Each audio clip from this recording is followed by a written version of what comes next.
Hi friends, welcome to VividTech. நம்ம எல்லாமே நிறைய பேர் வந்து chat பண்ணுறதுக்காக WeChat ஆப் வந்து நம்ம மொபைலில் யூஸ் பண்ணுவோம். இந்த WeChat ஆப் வந்து உங்கள் மொபைலில் சரியாக ஒர்க் ஆக மாட்டேங்குதா? அதாவது நீங்கள் ஆப்பை வந்து ஓப்பன் பண்ணுறீங்க, ஆப்பை ஓப்பன் பண்ணுறப்பவே ஆட்டோவாகவே க்ளோஸ் ஆகிறது. இல்லாட்டி ஆப்பை ஓப்பன் பண்ணுறப்ப ஆப் நாட் ரெஸ்பாண்டிங் அப்படின்ற ஒரு எரர் மெசேஜ் காட்டி ஆப் வந்து க்ளோஸ் ஆகிடுது. இல்லாட்டி ஆப் ஓப்பன் ஆகினாலுமே ஸ்ட்ரக் ஆகுது, ஃப்ரீஸ் ஆகுது. உங்களால் வந்து சரியாக யூஸ் பண்ண முடியலை. இந்த மாதிரி ஏதாவது இஷ்யூ வந்து நீங்கள் WeChatல வந்து ஃபேஸ் பண்ணிகிட்டு இருப்பீங்கன்னா இருந்தால் கண்டிப்பாக இந்த வீடியோ பாருங்கள். இந்த வீடியோவில் இந்த ப்ராப்ளம்க்கான சொல்யூஷனை தான் நம்ம பார்க்க போகிறோம். ஸோ வாங்க வீடியோக்குள்ளே போகலாம். வீடியோ கிடைச்சவருக்கு ஸ்கிப் பண்ணாமல் பாருங்கள். இதான் நம்ம சேனலுக்கு நீங்கள் ஃபஸ்ட் டைம் வந்திருப்பீங்கன்னா அந்த நான் தான் விக்னேஷ். மறக்காம நம்ம சேனலை வந்து சப்ஸ்கிரைப் பண்ணிட்டு அப்படியே பார்த்துள்ள பெல் ஐக்கனையும் கிளிக் பண்ணிக்கங்க. ஃபர்ஸ்ட் ஸ்டெப்பாக நீங்கள் செய்ய வேண்டியது உங்கள் மொபைலில் வந்து ப்ளே ஸ்டோர் வந்து ஓப்பன் பண்ணிக்கொள்ளுங்க.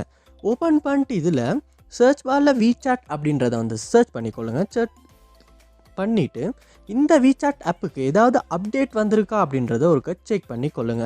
அப்படி அப்டேட் எதுவும் வந்திருக்குமாச்சுன்னா கண்டிப்பாக அப்டேட் பண்ணிக்கொள்ளுங்க. ஏன்னா நம்ம அப்டேட் பண்ணாமல் பழைய வெர்ஷன் ஒன்றே யூஸ் பண்ணிக்கிட்டு இருந்தாலுமே சம்டைம்ஸ் வந்து அந்த ஆப்பில் உள்ள பக்ஸ் காரணமாக வந்து இந்த ஆப்பில் வந்து இந்த மாதிரியான இஷ்யூஸ் வந்து வர்றதுக்கான சான்ஸ் இருக்குது. ஸோ பார்ப்போமா, இவங்களாம் மென்ஷன் பண்ணியிருக்காங்க மைனர் பக்ஸ் ஃபிக்ஸஸ். ஸோ நம்ம அப்டேட் பண்ணுவோமா இருந்தால் தான் அந்த பக்ஸ் வந்து ஃபிக்ஸ் ஆகும். ஸோ கண்டிப்பாக நீங்கள் அப்டேட் பண்ணிவிட்டு செக் பண்ணி பாருங்கள். நெக்ஸ்ட் ஸ்டெப்பாக நீங்கள் செய்ய வேண்டியது உங்கள் மொபைலை நீங்கள் ஒருக்கா ரீஸ்டார்ட் பண்ணிக்கொள்ளுங்க.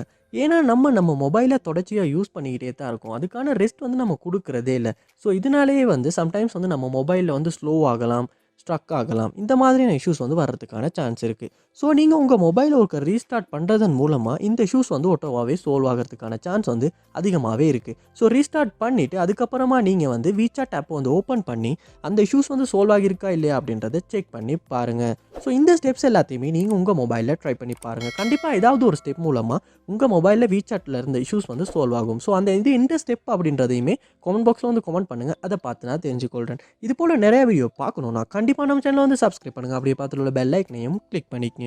தேங்க்யூ.